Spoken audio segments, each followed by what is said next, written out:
Hello friends, welcome to my YouTube channel. Today I will be share how to delete a user account on Windows 11.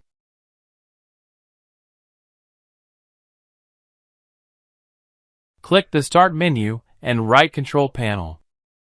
See the new window and click on the User Accounts. Again click User Accounts. Just click on Manage Another Accounts. Select User Accounts to delete user. Click on Delete the accounts.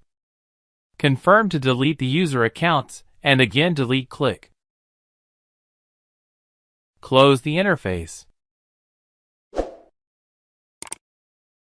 Go to this PC and click the right button. Click on Show More Options and click on Manage. Click on Local User and Group and click User. Select User Accounts to delete user. And right-click on User. Click Delete and click on Yes. Close the interface.